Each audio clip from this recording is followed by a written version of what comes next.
Good evening, everyone, and a very warm welcome to all of you. On behalf of Indo, Gulf and Middle East Chamber of Commerce, I am delighted to welcome all our members, guests, professionals, and business leaders to today's webinar.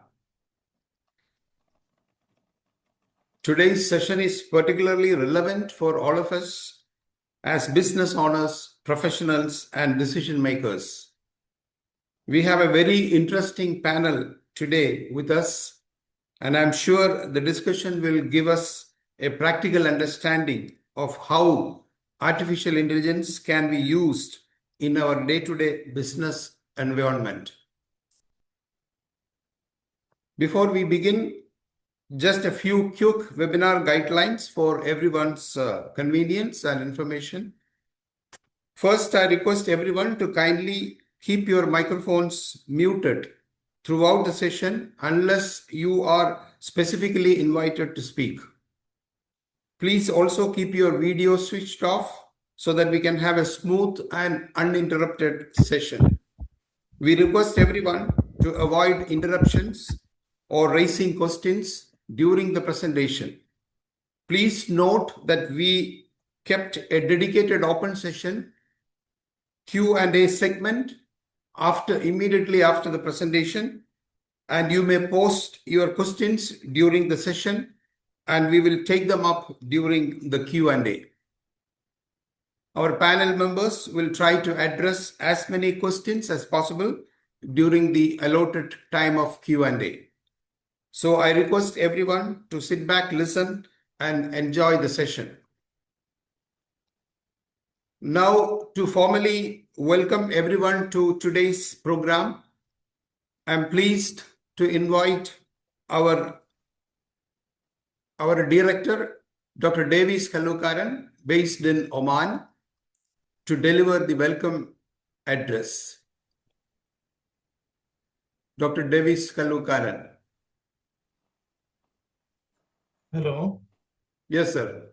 George, audible? Yes, audible. Fine. Okay. Please go ahead. So good evening, everyone, and welcome. Welcome to this webinar.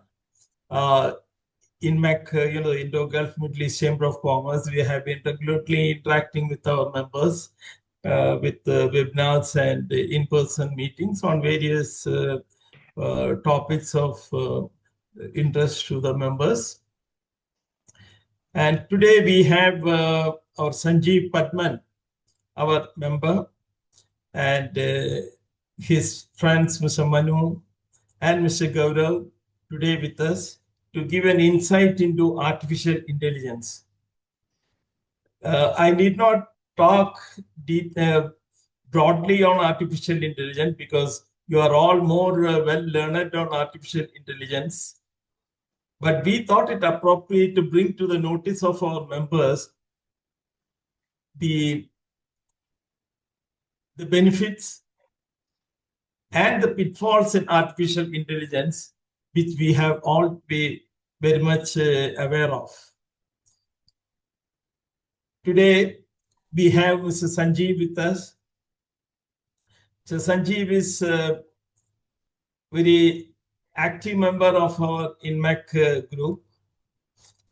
He has, is the promoter of the Global Strategy Links, his consulting firm.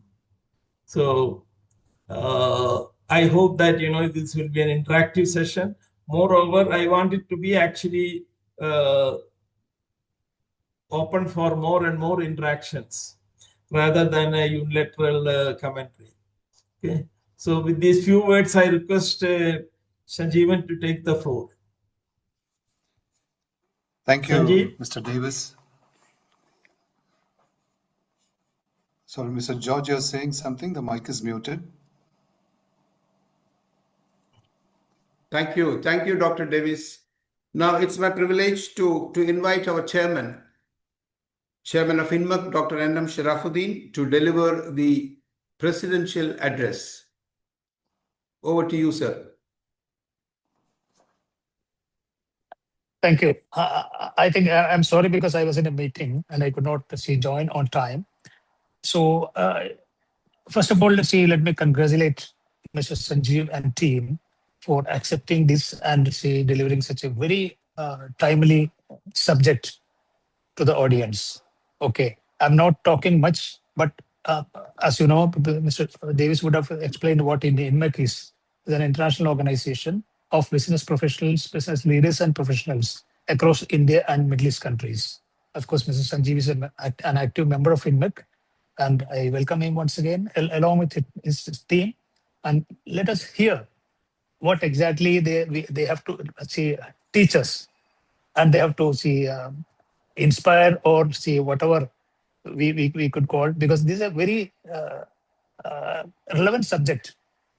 As I earlier mentioned, okay, everyone seems knowing that AI, what is AI, but nobody knows what exactly AI is. So with this introductory remarks from them, in their language, that this peripheral meeting, okay, let us hear them, and we'll have the Q&A session, and let us take over to continue this session to further sessions also. We are not stopping with this one single session, okay, because we'll have to learn a lot about artificial intelligence and the impact on business. Okay, thank you so much, and I welcome your team and you and your team members. Please go ahead. Thank you, Chairman. Thank you very much, and for your valuable words and guidance. Now we come to the main session of today's webinar. We have a very interesting group of professionals with us representing different areas of business strategy, artificial intelligence, technology, digital transformation, data, and decision intelligence. Let me briefly introduce our speakers. Our first speaker is Mr. Sanjeev Padmanabhan, who is associated with Global Strategy Links and brings extensive experience in business strategy, business development, market expansion, and growth advisory. He has worked across different business areas and focuses on helping organizations convert strategy into practical business growth. He will be helping us look at AI from the business strategy and growth perspective, and will also moderate the discussion. Second, Mr. Manu Madhavan. The next speaker is Mr. Manu, Chief Operating Officer and partner of D-Cube Artificial Intelligence, D-Cube AI India, and Director of D-Cube AI UK. Welcome, Mr. Manu. Next, Mr. Shaju Ravindran. We also have with us Mr. Shaju, Chief Technology Officer and Director of D-Cube AI. And last, Mr. Gaurav Banerjee. We have with us Mr. Gaurav Banerjee, founder and CEO of Yuktiva Insights, with a strong background in market research, data analytics, and business intelligence. So let us start the main discussion, and over to Mr. Sanjeev. Thank you so much, Mr. George, for that nice introduction. Mr. Davis and Dr. Sharafdin, the chairman, thank you so much for that introduction. I know time is pretty short and this is a weekend, and I really appreciate all of you having taken the time to come in here for this event. We will try to do our best to explain the whole thing, whatever best we understand about a critical subject like AI is. So Mr. George has given a nice introduction about the whole team, so there's no need for me to jump into that. But what I'm going to quickly point out here is that the panelists whom you see on screen here, I come more from a business background, business operations background, strategy background. If the P&L of the company is not working, then it is my job to drill down and see why it is not working. Come to find out the loose ends and try to tie that down. The team that you see here, Manu and Shaju, who are representing D-Cube, are partners of GSL, and they are involved in very strong AI-based product delivery, solution development, and resolution of processes using AI to bring really focusing a lot on the value engineering part of the actual process and then delivering it into a cohesive solution. So that they come from the hardcore development part of it and implementation. Gaurav comes from data scientist perspective, and his experience has been more on crunching the data because AI is completely all about data. So with that quick background, I would like to just take you through the next few minutes to set the tone of this event. If you can just see my screen, can you give me a show of hands?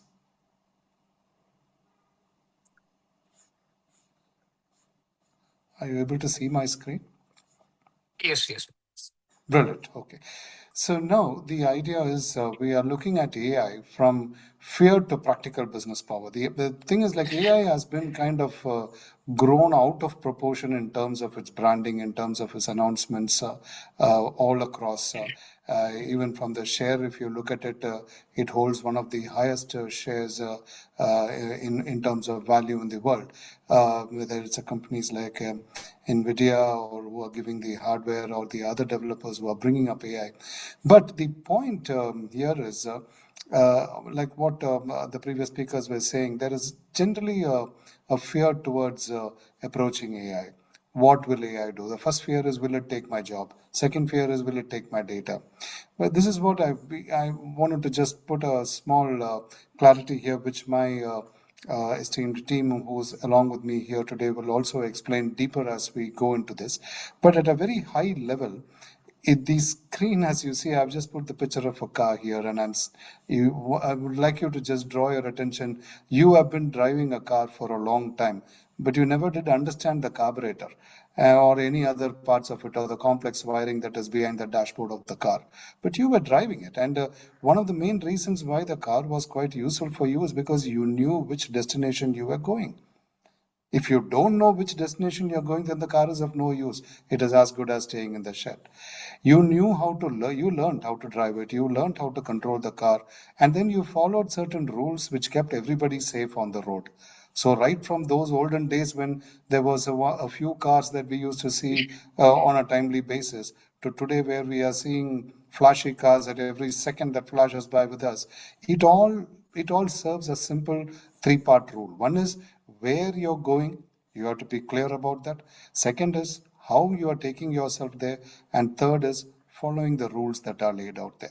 Now, if I use this metaphor, the same thing here, if I would like to highlight, there is a lot in AI, whether it is the infrastructure or the foundation models that goes into it, or the data or the platform that is used to support the entire data there, the tooling model, and the pilots or the co-pilots or the apps that you see like ChatGPT or Cloud.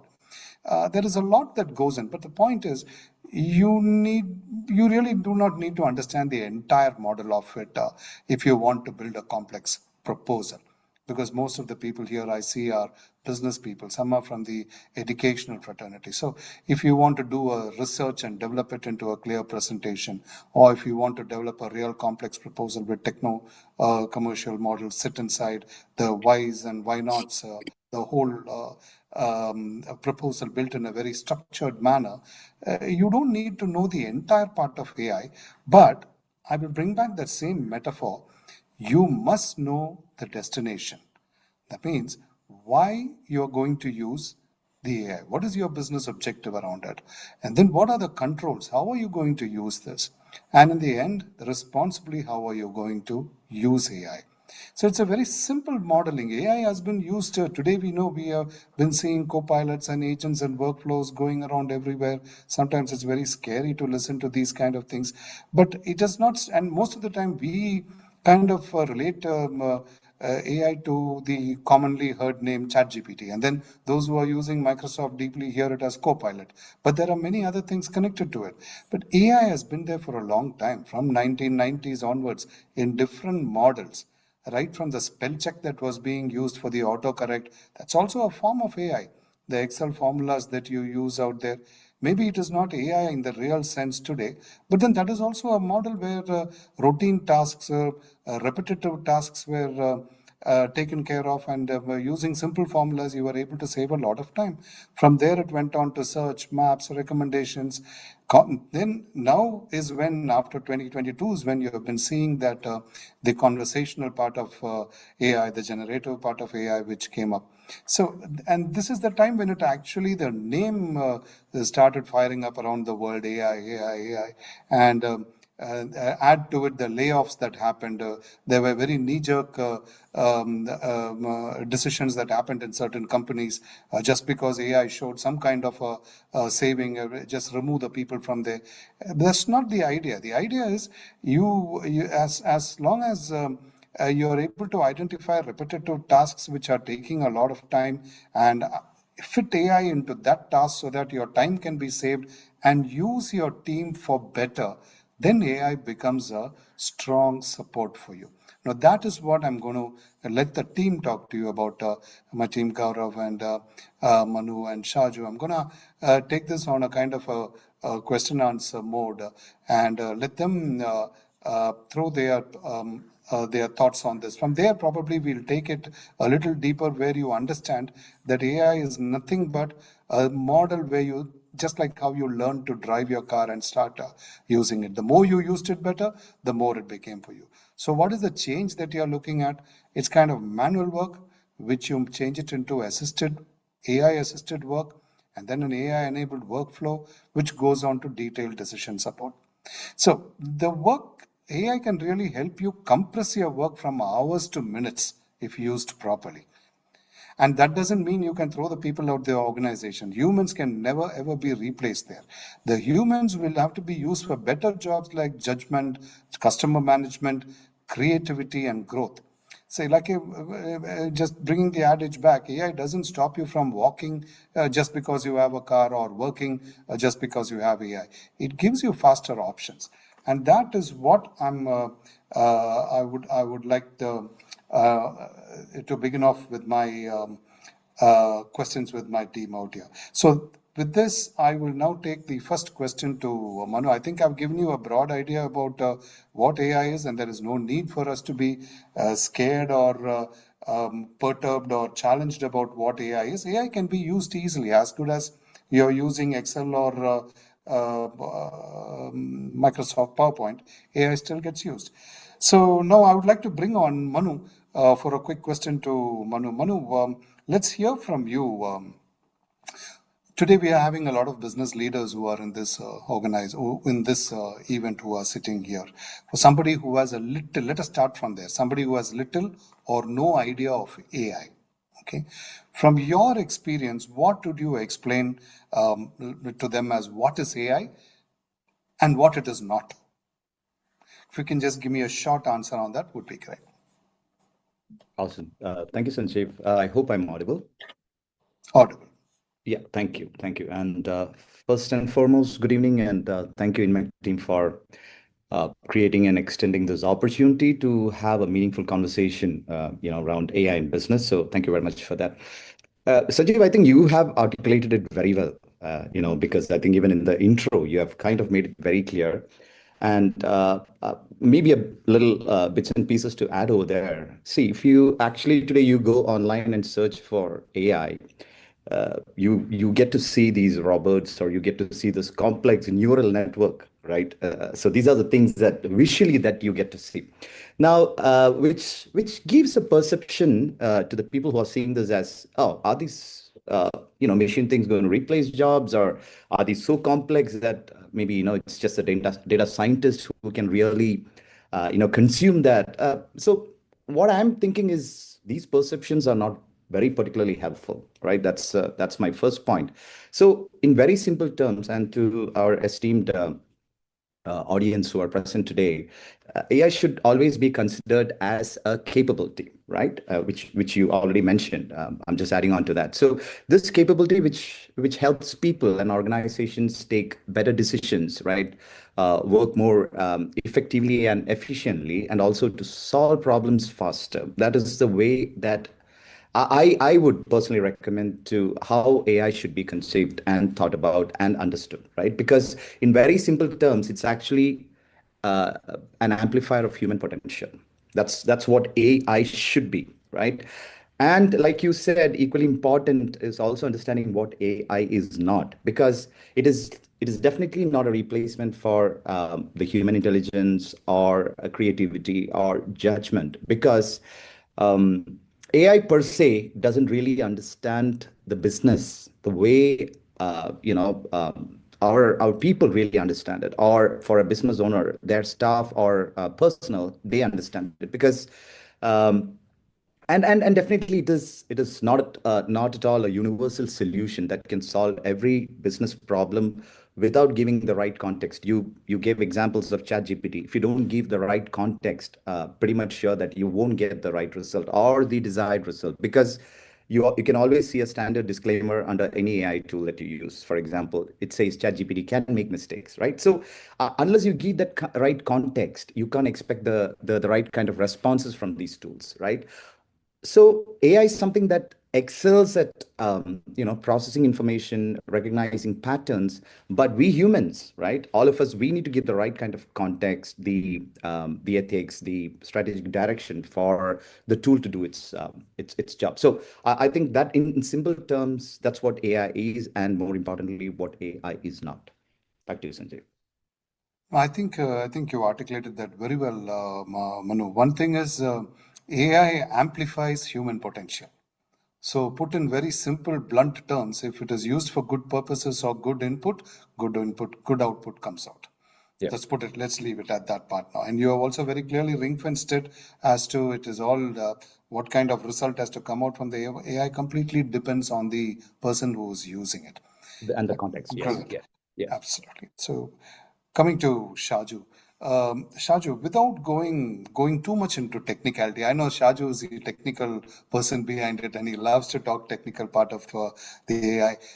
And what do you think has changed in AI over the last few years, from your understanding? And how is it that it has suddenly been made accessible to everyone? Like, with the price of $10-20, you're able to get an assistant who is good in neuroscience and who's also good in drafting simple leave letters. So what do you think has made it accessible to ordinary business users over these past few years? Thank you, Sanjeev. Yeah. Good evening, INMECC team. I'm audible, right? Loud and clear. Yeah, thanks. Okay, so as you rightly said, like AI was a complex technology. Few years before, AI was a complex technology. Now it become a simple tool where you can conversate with your data using your natural language. So that's a change actually implemented in the AI side in as technology. So you can, instead of like previously, like 2 years ago, if you want to use AI, you should be a data scientist or a technical person who is building complex things, and you have to actually spend so much of significant time and money for that one. But now with the generative AI capability, so it become very simple, so that more than an analytical tool, AI can generate content, write, translate, or even generate ideas, and it can help you to make decisions, and even it can actually implement it also if it is digital. So today, like AI is an intelligent assistant for any person, like any user, no matter what they are doing. So no matter the size of the business is, and no matter where an individual or a business, so it become affordable because they introduce something called AI agent. So that become very small, very particular to certain use cases, so that you can think it as a simple assistant doing things for you. So that is what technology came into implementation, and how AI changed in past few years. I hope I answered your question. Okay. Thank you, Shaju. Thank you. I will come back to you on that part a little deeper on that.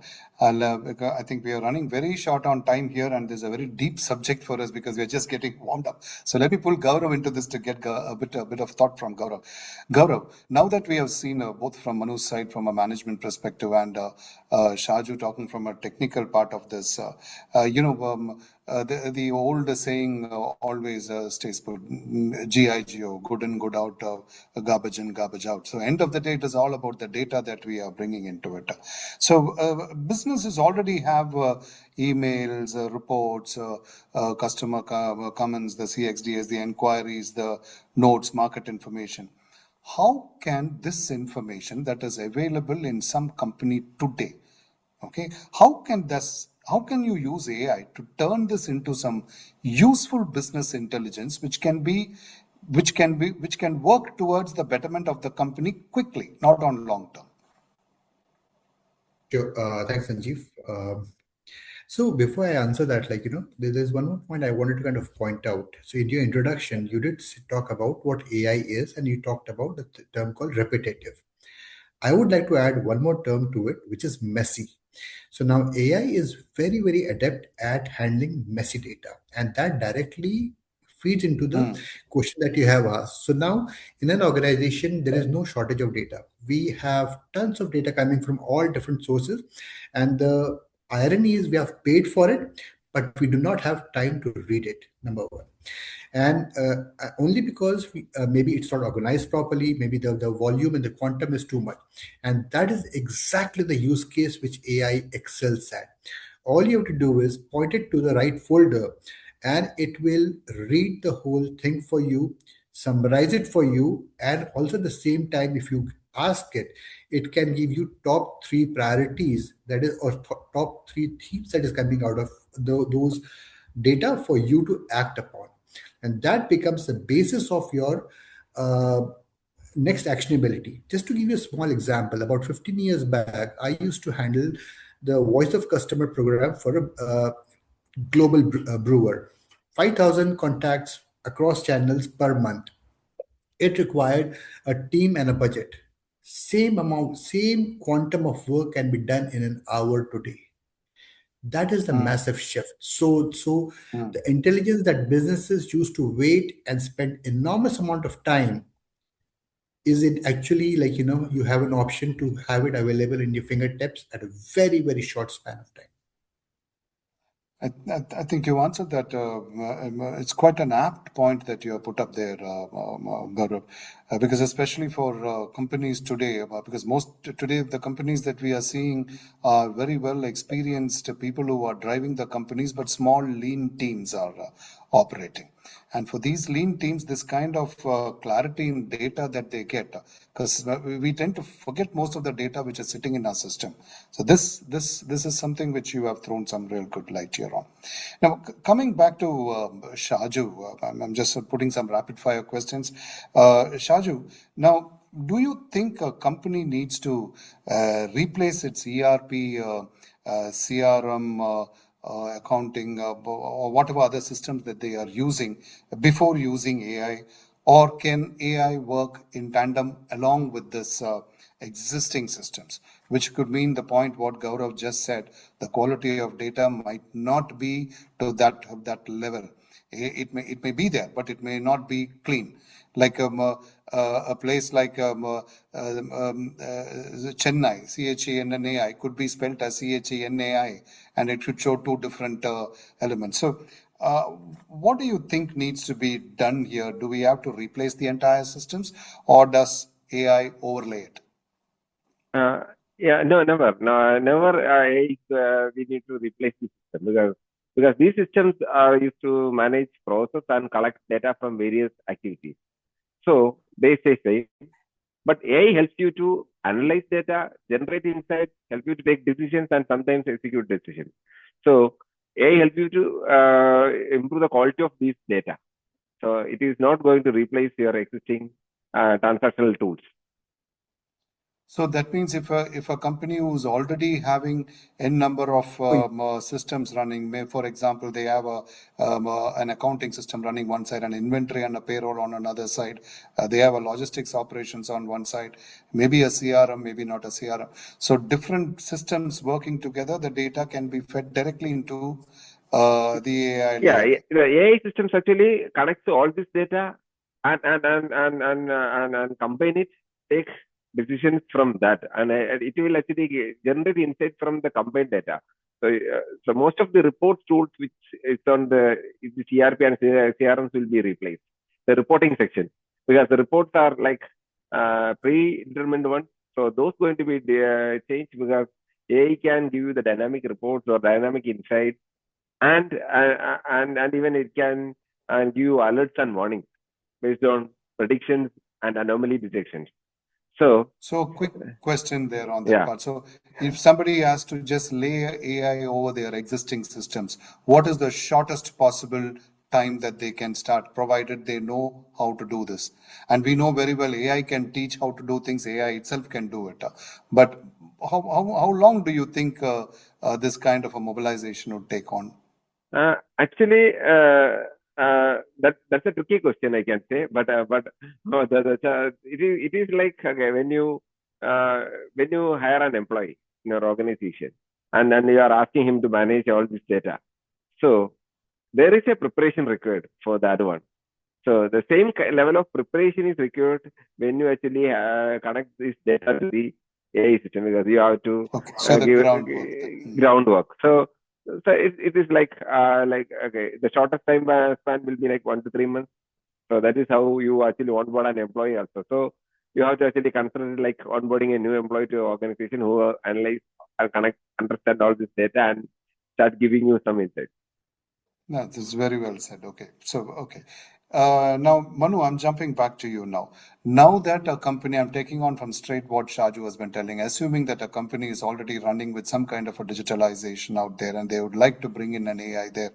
So, Manu, there are so many AI applications that we are seeing. Literally every day, agents are coming out. So, what do you think is the right one or two areas that a management of the company should start with when they are trying to bring in AI with so many of choices available today?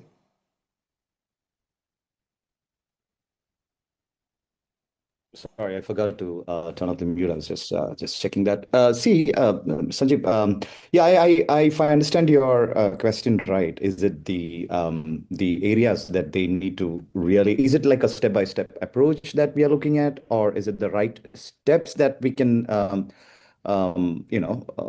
probably look at? And I just want to understand the question right over there. The choice of the AI tools that are available for somebody to quickly onboard onto using AI. Right now they are using legacy systems with them now. If they have to quickly onboard onto AI, which would be the right tool that you would suggest? So somebody on the call today, if they would like to, you can probably break it into one or two verticals also, if it's an operations part or if it is in a communication part, or which AI tool connects to what. What would your advice be to this? I wouldn't want to really take names and advice tools over here for various reasons, right? Because one, it's not like a one t-shirt fits all sizes kind of thing, right? It's very specific. What is specific for the business? Yeah. So but at the same time, what we should probably look at. I would rather direct that in a different way. See, what is the business impact that we're looking at? First thing is always about business impact, right? So what is the business impact that we are looking at in terms of revenue or cost or productivity or customer experience? So it could be different areas, right? So you kind of look at that and then look at the data readiness also, right? What is do you have good quality accessible data that already exists, right? Maybe factor two. What is the ease with which something can be implemented? So the feasibility for that, right? So without major business disruptions, right? Like I think what Shaju just said in terms of a timeline, is it a tool that you can use to demonstrate results in the next 2 months window, 3 months window, whatever that is. Is it something that can be scalable? So probably you identify one area, right?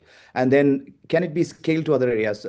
So these are the factors that are probably going to determine a tool using which you can adopt AI. That's what I would say. I would rather, and for all practical purpose, not name any tools over here at this point of time. Agree. But I agree on that. but just to add to that, Sanjeev, if you're looking at as a typical case where somebody is looking at driving sales, right, by increasing the productivity of the sales personnel, there are different tools that are available to get you into lead generation, automated lead generation, convert that into cold calls, cold emails, etc., so on and so forth. So I would say the right kind of tools that matches that particular thing that you have identified, but always in terms of these factors that I've mentioned. No, I know. That's a very expansive question also, which I asked, because the choices are huge today. And mostly what we see is people experimenting multiple AI tools and trying to fit it into their operations. We'll come to that anyway. So now, Shaju, I'm just jumping back to you with a little more sensitive question here. What kind of information should, from your understanding, should precautions probably which companies should take, that their employees must never put certain information onto the AI? Can you just name a few of that, or some experience that you have on this? Can you give me a quick answer on that part? Where the caution should be? Yeah, actually, what I would say is like, okay, don't put any data into public AI systems, which is you should think, okay, it's not comfortable sharing with outside of your organization. So that is a thumb rule. Like, okay, if you think, okay, for example, your customer data or business strategies or personal sensitive information, those kind of things, okay, you should not share with your public AI systems. And at the company level, okay, you can treat it as a business tool, so that the organization has clear usage policies, employee awareness training, approvals for handling sensitive data. So all those things should be in place. But all fear should not stop us from using the tools. So how we need to actually use this one is like, okay, sometimes, okay, like I said, okay, if you need a summary of a certain information, for example, a sales data, before putting it into an AI system, you need to anonymize it. For example, okay, what you need is like, okay, you may need, okay, what is the trend of a particular product, but AI should not know that, okay, whom this data belongs to. So that is how you anonymize. Like, okay, so identity you have to actually remove when you actually put this data into the public AI system. So if there is identity, okay, it will identify. Even it is very smarter that, okay, if you have mentioned your company name or something on the AI prior to this one, okay, it can actually very well relate it. It can data judge and triangulate. So you should have a clear policy defined inside the organization to secure your data and handle the sensitivity. And anonymizing is one practice, okay, we all should follow, so that our data should not be used by someone else. Yeah. Absolutely. Thank you, Shaju. Now, Gaurav, just a one quick question to you before I move into the final part of the panel. Companies generally have this feel that all data should be completely organized and perfectly nomenclatured before it goes into AI, for AI to give the right kind of inputs. What's your take on that? So Sanjeev, I have been in this data science field for last close to 30 years now, and never once I have been handed a clean, nice data set by anyone, be it Fortune 500 companies, be it anyone. So the clean data set is actually a myth. Yeah, and that directly ties up to the question that you've been asking. So a short answer in one word is no. Do not wait for clean data sets. Do not wait for huge data sets. Understand the difference. when we're trying to predict something, say for example, when will a customer churn, or like what will be the sales, this thing, those are predictive data science, machine learning domain problems, which do require huge data sets for learning purposes. AI, on the other hand, is it has a totally different use case that my other colleagues have also been talking about. So, short answer: no, you do not need huge data set. No, you do not need clean data set. In fact, in the previous answer that I had given you, AI excels in messy data sets. Number one. Number two, I just quickly want to caution your audience: do not fall in the trap of clean data set, because the moment you start going to that rabbit hole, the project becomes a data in IT infrastructure kind of a project, and it will take 2 years and a lot of budget, and the whole endeavor will fail. Rather, take what you have right now, go for short wins, Thanks, or Gaurav. go While for on that, quick no, wins. I think you're given a very clear answer to that, and that's exactly what I was hoping to hear. Very, very, it's clear. And while on the same point, I just want to drive this a little deeper there. See, so AI always gives a disclaimer, like what Manu was saying, answers can be wrong, make your own thing. It gives that disclaimer. But we have seen companies, top of the line companies who have used this and gone into a serious legal liable and end up paying huge money in different countries. We have seen this happen with very learned companies. So why do you think this is happening? Why any light that you can throw on this, on the safety of how the data should be used, especially when dealing with external clients? What should a business do about this? So, Sanjeev, we as human beings, we are wired in such a way that we use fluency as a proxy for accuracy. That is not the case with AI. As I believe Manu was saying, unless you give it context, or if in absence of that, it cannot answer the question, I do not know. So, to fill up that void, it gives you a beautifully structured statement which can mean complete nonsense. There you go. So that is the situation. Now, how do you overcome that? By a few things. You need to have something called, like, a proper workflow with proper validators. Now, validators could be either agentic AIs. They have very specific, I think Shaju was talking about it. So they have a very specific rule. For example, I have a research agent. Its task is only to go and find relevant material to my question. Other one is an adversarial agent, which will come and evaluate the findings for the research agent and say there are holes here, and both of them will resolve. And once they resolve it, you have to have a human as a gatekeeper to essentially ensure that whatever goes out of your organization is actually validated by human. If you have this kind of workflow, I think you should be good. I think that's a very, very clean answer. I think it was a very, very clean and well put, Gaurav. I think we have come to the final thing of it, and I really have to keep up the timing. I've been asked to maintain the time here. So I'll have to put one rapid fire question of 10-second each answer to each of you. Let me start off with Manu, because he comes from the business and the management part of it.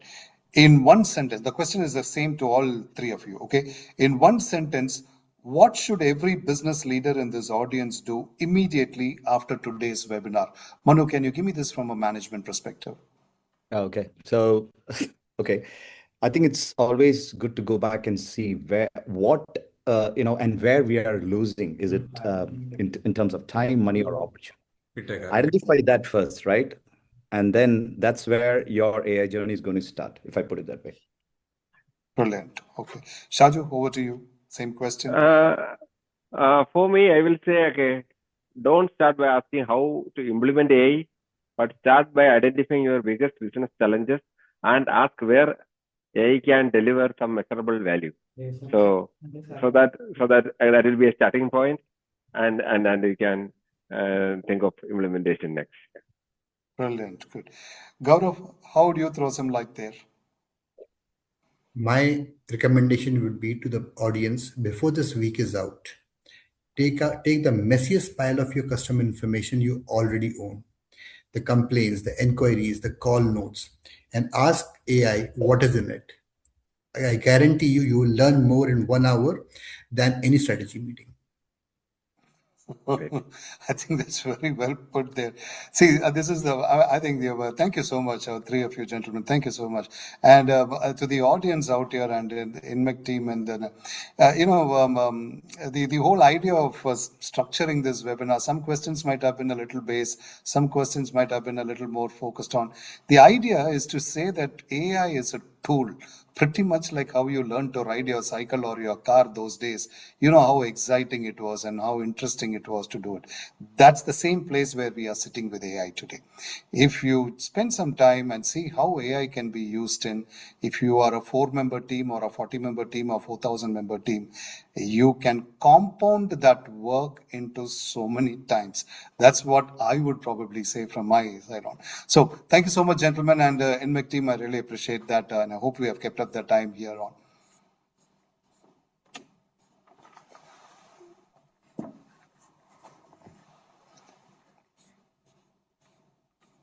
Mr. George, you're there, or we can continue for a few more minutes if you have time. We have so many questions to ask. Thanks, thanks, Sanjeev. Thank you, sir. Thanks for a very good session, and it gave a very good insight into what is AI and how we should approach it. I think we should be more responsible in employing AI. It's being widely used in our network itself. I think it's around 10,000, more than 10,000 licenses have already been issued. The AI open, not open, the license version. Okay, so this is getting on faster and faster, and if we are not regulating the staff and monitoring the staff, the usage of AI in a within a framework, within a framework which we work, like a network like ours was a Crow audit network. If we are not having that, people will start using the AI on open platforms, and then it will end up in a disastrous situation for us. We don't know where the data is going, and especially since people are working from not only from office, they're working from elsewhere. We have to have certain work within which the staff should use the AI platforms. Okay. Thank you, we are very we are a regular user of AI, because we found that the time which is being used by our at least 20-25% time reduction is thing for us. Okay, so the only thing is our costs are going up, of course. It will naturally, because the licensing and the monitoring, and it's a tedious affair.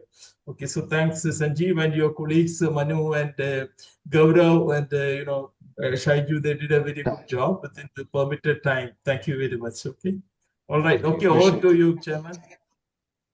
Okay, thank you so much. It was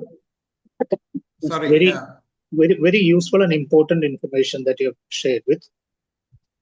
The response what we got in the chat box is, of course, it's a great discussion, because that, as I have said in the initial stages, because that's all the customers or the audience can now say. Great discussion, but they have to go in deep for having doubts and clarifications.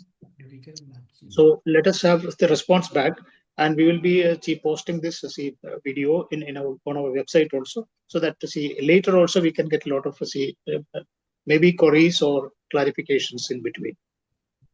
Yeah, but Mr. Chairman, if I may just say, if there are any queries, anything coming up that can be posted on to us, our team is happy to answer back. Sure.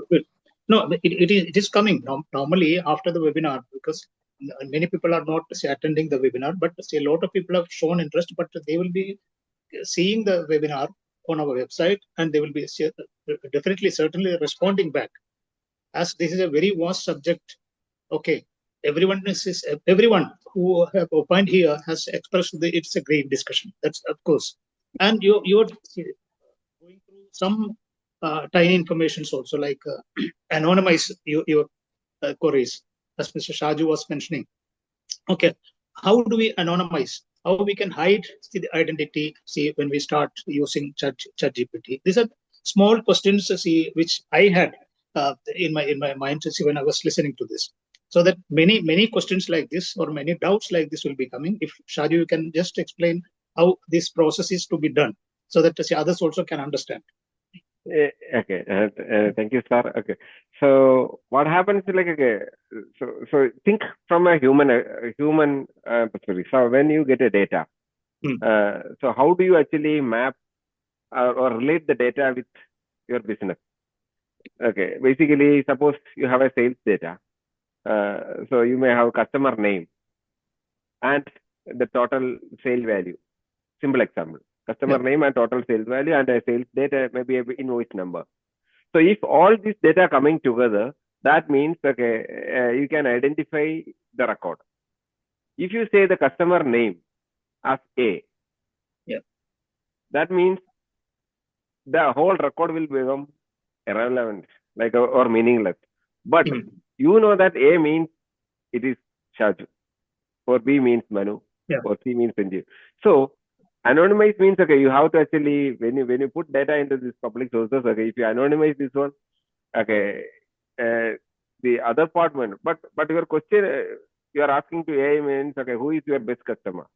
AI will analyze the rest of the data, your invoice amount and things, and AI will tell you that, okay, this person is your best customer, and because he is actually doing this much of business and he is a regular customer. But the answer will be A, and you only know that the A is Shaju.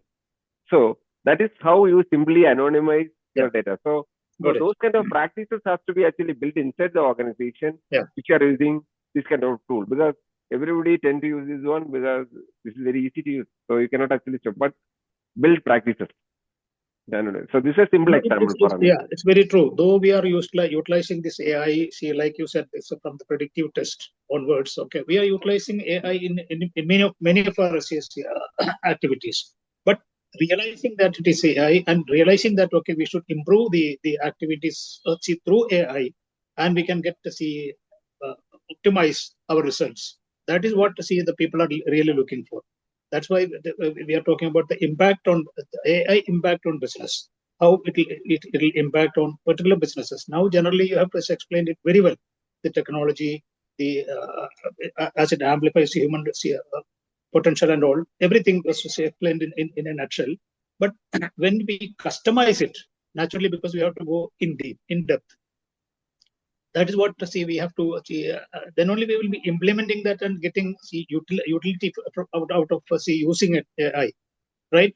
So that we have to go a little further. That's why because once we are getting the responses and the feedback from because our audiences who have registered, and we will be sharing this video with everyone, so that then we can have the next we can design how we should go further. This is what we are planning to, because these are wonderful presenters, definitely, because you have very in-depth knowledge in that.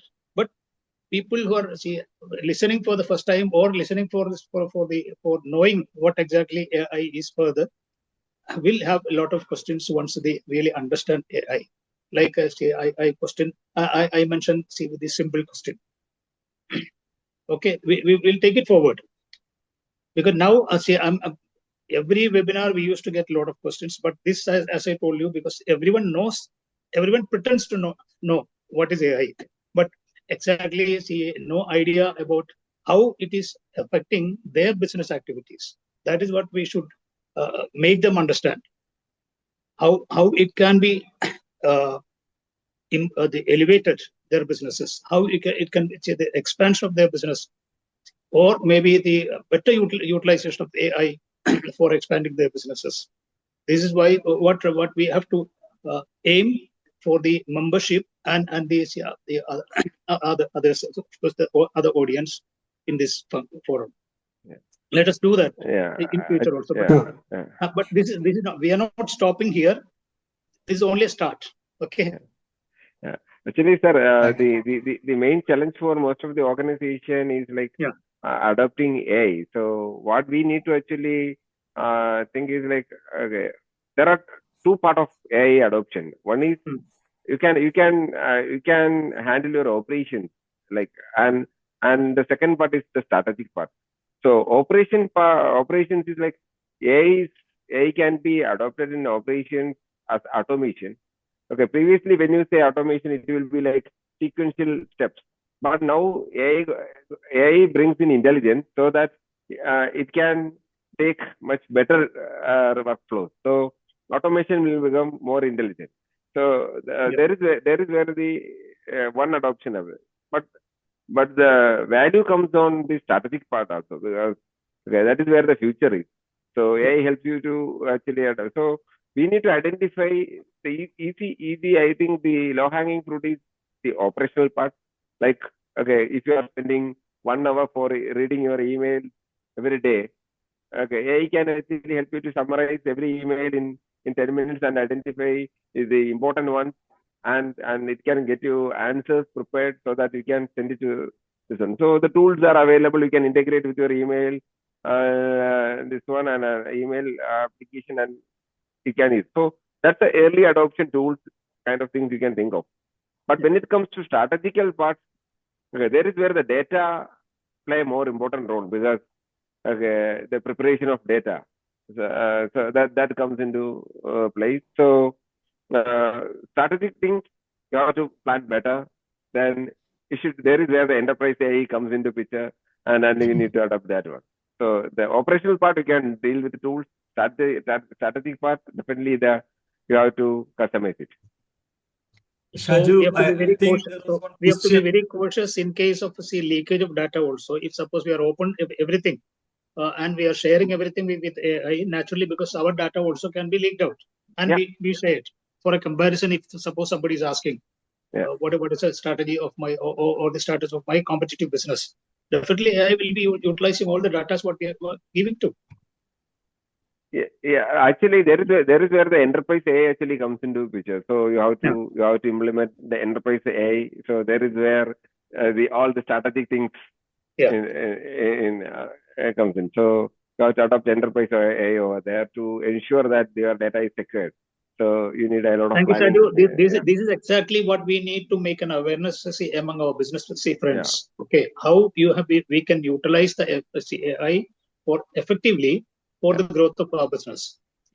Otherwise, we'll be opening our doors to outsiders. Yeah. Chairman, I think Shaju, there's a question which is put on here. Which is how to identify the right one. Okay. AI, the enterprise version or the Microsoft Copilot, how do you suggest for the business people?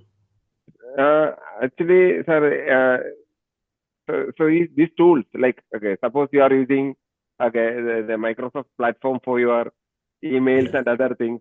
Okay, that depends on then Copilot well fits within your organization. So and you are using Gmail's Gemini's Google services, for then Gemini is easily integratable.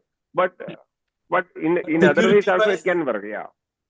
But security wise, how do you see Microsoft and the AI enterprise version? See, the security wise, okay, like when we are using licensed product, okay, they put some disclaimers over there, and we have to trust that. That's the only way for us to actually move forward. For example, your email, okay, when you type compose your email, simple example, when you compose your email, okay, the rest of the portion will be auto-filled. So how someone can fill the context without reading your email? So there is where, okay, they are already actually reading your data and things. So we don't need to actually expose things to someone else also. So you can handle with one table rather than going to multiple ones. So access is open. Yeah. Yeah. So one thing is like, okay, always try to use licensed versions. That will help you to at least claim your value if something goes wrong. And as I said, like, even though they are using the data, they are actually anonymizing it and then using it for their, because sometimes they put a disclaimer on their licensing agreement that, okay, this data will be used for research and other purposes. So, and the identity may not be revealed, but the trend and things are open. And one more thing which is of relevance is, the context of the PDPL, the data privacy laws, where, so Oman, it is already there. So we are concerned about whether the data is stored, where the data is stored. So in Oman, the data should not go outside Oman. Outside, yeah. Okay. When we are talking about data, otherwise also in the cloud we are storing, I don't know where it is. See, when you start using public tools, definitely data will be going out. So even with the AI also, like as now AI is actually coming to edge. Edge means the devices on your, like your PC and your phone are actually going to enable with edge AI, and definitely the tools will become available on your edge devices, and there is where you can actually bring more protection in future. So now we are using the shared infrastructure, like big AI servers, and also data definitely flow to the server and analysis happening over there. In future, and also we have small AI models available which you can actually use inside your organization. All those things are a bit technical, but you need somebody technical to actually implement it on your secure environment, and you can secure your data as well. Like now, AI servers you can set up on your environment, and you can enable these services inside your organization itself. So for that, because now it is affordable. Like the GPUs. GPU means like the processors. Those kind of things are actually now available and affordable. So those who are very particular about the data, actually they need to actually set up things inside the organization itself. This OpenAI and all giving all these models, samples, the models actually downloadable so that you can implement it into the organization itself. And in between, my colleague already said, like, okay, the avoiding the hallucinations. Hallucinations means the imagination of the model, AI thing. So for avoiding that, and guardrailing is another term. So hallucination and guardrailing are two terms which is used in our world. Hallucination means, okay, if you ask some questions, okay, if it doesn't know the answer, it will actually speculate, like us, like humans. Okay, so to avoid those kind of things, you have to actually set the proper boundaries, okay, and define the data boundaries as well as the thought boundaries. Like, okay, so we guardrail it, their thoughts. I understand. Mr. George, any questions in the chat box to discuss here? So there is one question from Mr. Sajeevan. Is there any AI used for protecting data?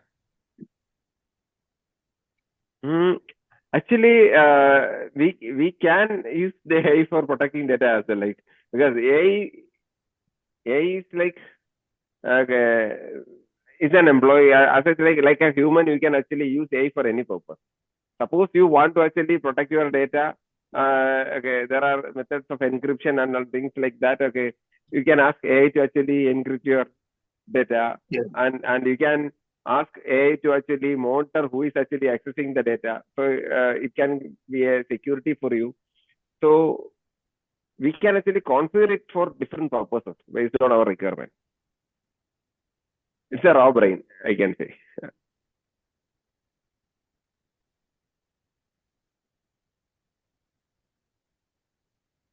Any more questions? There is nothing more in the chat box. I think we can. Over to you, Mr. Devi, sir. Yeah. Okay. So thank you very much, Sanjeev, Manoj, Shaju, and Gaurav for a wonderful session. We enjoyed, and it was quite informative. And we will continue, as Chairman said, we will follow up on further sessions on artificial intelligence, which is the talk of the day. So it is going to rule us in the business and elsewhere also. Okay. So thank you very much. And I would like to I would like to invite you all to come to Muscat for participate in our Oman India Investor Conference, which is happening on the September 9th. It is being conducted by Oman Chamber of Commerce and Industries, and it is the first seminar being conducted here after the CEPA is signed. So there is, that there is a comprehensive economic partnership agreement which is signed between India and Oman, and this also opens up doors for people who would like to set up manufacturing in Oman and then forward to exports to the US markets and the African and other European markets. This way, you can meet with the requirements for the in-country value clause that will be there in any free trade agreements.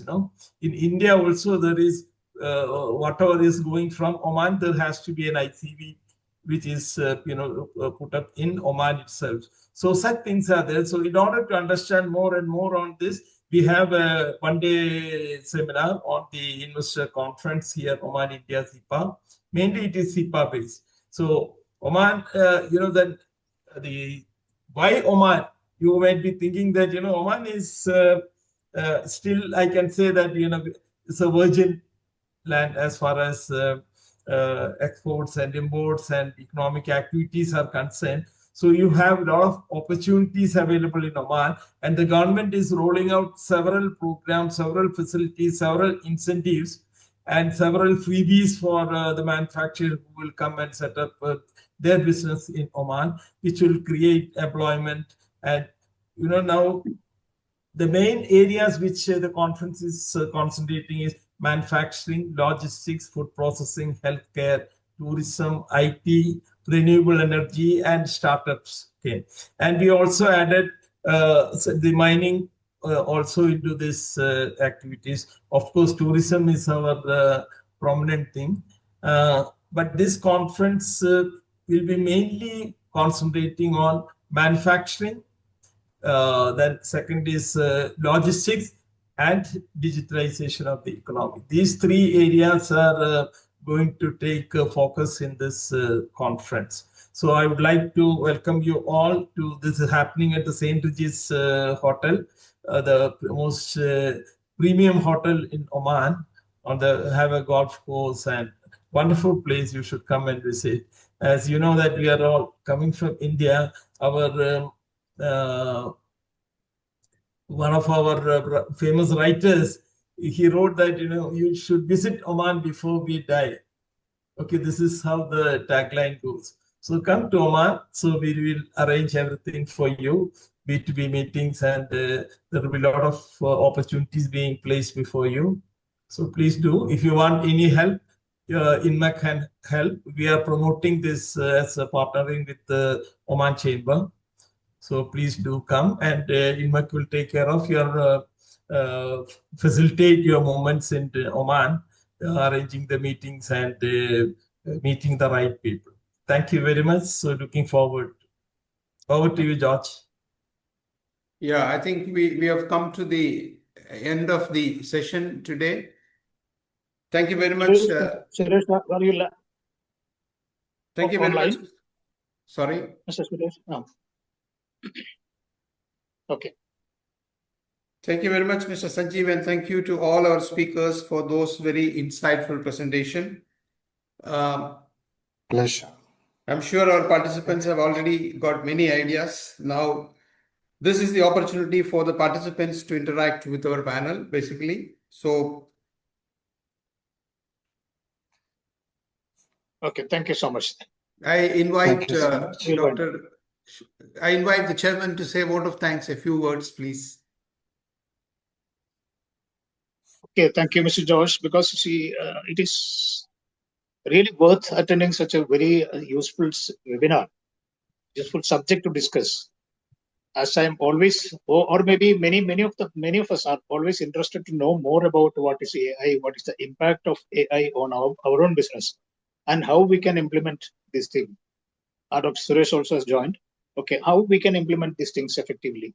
Even I got a call during our webinar asking, can you suggest as a good consultant for this? for advising a business firm how the AI effectively can be implemented in their business after learning, after studying their operations. Okay, no, we'll get many such requests. So that's what I told you in the beginning. Okay, this is only a start. We'll be continuing this definitely, and we have to continue if we are really wanting to make a change or making a real awareness among AI, among the industries about AI. Okay, I'm thankful to first of all Mr. Davis Kallukaran for managing this show, the webinar, and he has also mentioned about the proposed Oman Conclave, Oman Business Forum meet. Okay, I hope many people would be interested to know what exactly Oman can offer and how we can better utilize this. And thank you, Mr. Sanjeev. Thank you, Mr. Manu. Thank you, Mr. Shaju and Mr. Gaurav. Okay, and we are not stopping. We will continue this webinar further. There are many subjects that we need to elaborate and discuss and make awareness among our business leaders. Once again, thank you all. Thank you, Mr. Jose, for effectively organizing these things. Thank you. Thank you. Thank you very much. Thank you so Okay, much. so- Thank you, one and all. So we are So closing we the wind up. session. We are closing the session. Thank you. Bye. Thank you. Thanks, Sanjeev. Bye-bye. Good night. Thank you. Bye-bye. Good night. Good night. Good night. Good night to all.